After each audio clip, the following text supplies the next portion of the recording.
سیاہ فاموں کے دیس میں کاسابلانکا سے لائبیریا تک رات کا سفر ہونے کی وجہ سے زمین پر کچھ دکھائی نہ دیتا تھا، سوائے اس کے کہ کبھی کبھی روشنیاں نظر آ جاتی یا بادل پاس سے تیرتے گزرتے۔ اس کے علاوہ چہار جانب گھپ اندھیرا تھا۔ اس جہاز میں کوئی خاتون ایئر ہوسٹس نہیں تھی۔ میزبانی کے فرائض مرد حضرات سر انجام دے رہے تھے جو سیاہ فام تھے۔ یہاں بھی جو کھانا دیا گیا وہ کافی بہتر تھا۔ زیادہ تر مسافر آرام فرما رہے تھے۔ سامنے نشست پر ہنسوں کی جوڑی تھی جو آپس میں خوب چونچے لڑا رہی تھی اور وقت بے قابو ہوئے جاتے تھے۔ ایسے میں احمد کی یاد آئی تو دل اداس ہو گیا۔ لیکن پھر اب ہے جدائی کا موسم، دو پل کا مہمان گنگنا کر نشست سے ٹیک لگا کر آنکھیں موند لیں۔ 4 گھنٹے بعد ہم رابرٹ انٹرنیشنل ایئرپورٹ لائبیریا پہنچ گئے۔ جہاز کے ساتھ سیڑھی لگا دی گئی، یہاں جیٹی کی سہولت موجود نہیں تھی۔ ہاتھ میں پکڑا سامان اٹھا کر سیڑھیاں اترنا میرے لیے کچھ مشکل تھا۔ ایسے میں ایک گورا چٹا ہاتھ آگے بڑھا اور میرا بیگ اٹھا لیا۔ میں نے مڑ کے دیکھا تو ایک خوش شکل لبنانی تھا۔ میں نے شکریہ ادا کیا۔ اس سے پہلے مجھے وہ پاکستانی یاد آیا جس نے کہنے کے باوجود میرا سامان جہاز کے کیبن میں نہ رکھا تھا۔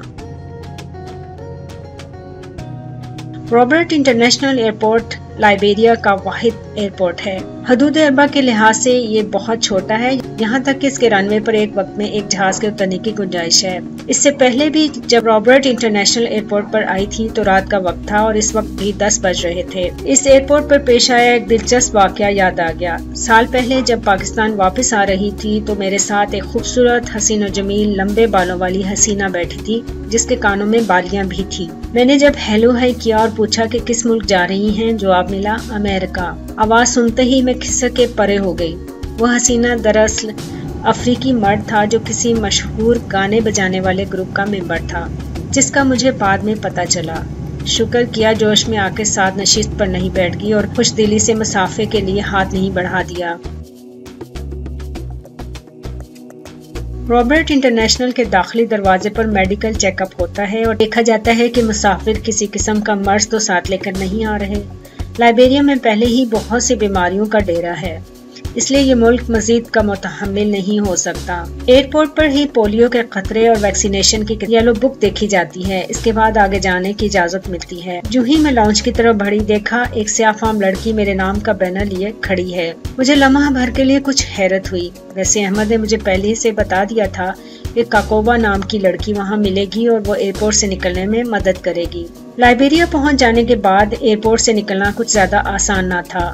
سمال منی اور سمال تھنگوں کے نام پر رشوت لینا عام بات ہے، خواہ آپ کے کاغذات مکمل ہی کیوں نہ ہو۔ یہاں ہر لفظ کے ساتھ او کا اضافہ کر دیا جاتا ہے اور جو انگلش یہاں بولی جاتی ہے اس کا ذکر کسی اگلی قسط میں۔ کاکوبا نے بڑھ کر میرا ہینڈ بیگ تھام لیا اور مجھے اپنے پیچھے آنے کا کہا۔ میں نے پوچھا کیا آپ ہی کاکوبا ہیں؟ اس نے اس بات میں سر ہلایا اور پھر میرا پاسپورٹ ویزا کی کاپی طلب کی جو میں نے ہینڈ بیگ سے نکال کر اس کے حوالے کی۔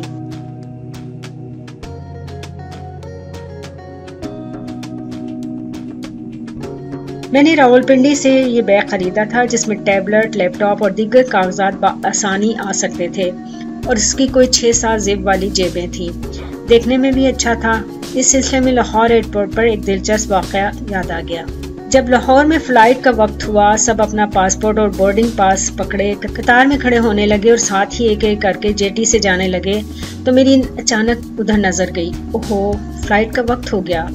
میں نے چائے کا کپ ایک طرف رکھا، ٹیبلٹ دوسری طرف رکھی، پاسپورٹ اور بورڈنگ پاس کی تلاش کرنے لگی۔ اف خدایا، ساری جیبیں ٹٹول ڈالی اور مجھے دونوں چیزیں نہ ملی۔ اوہ، اب تو میرا برا حال ہو گیا۔ مسافر تھے کہ ایک ایک کر کے جہاز میں داخل ہو رہے تھے اور مجھے مطلوبہ بورڈنگ پاس نہیں مل رہا تھا۔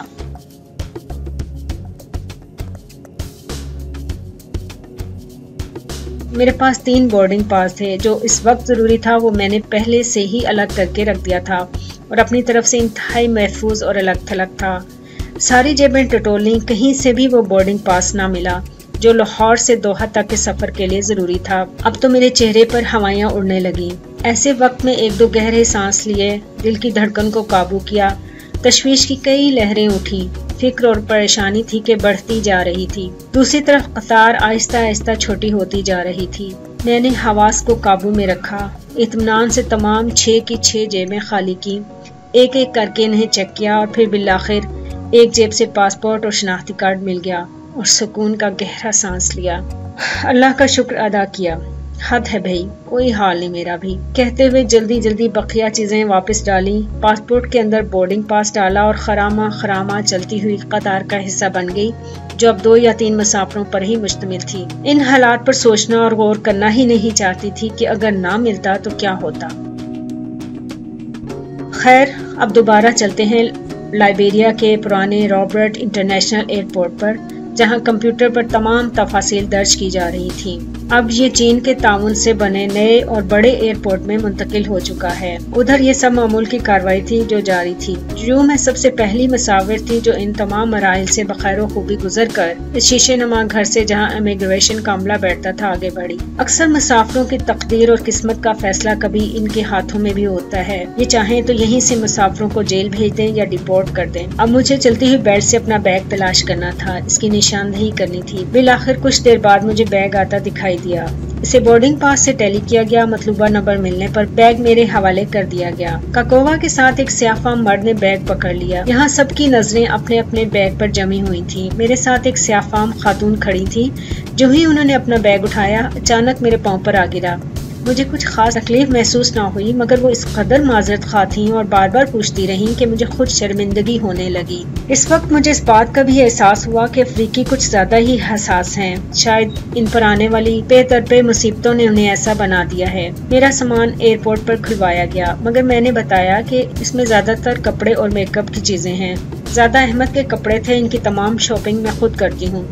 ایک پینٹ یا شرٹ کہتے ہیں تو 2 لے لیتی ہوں۔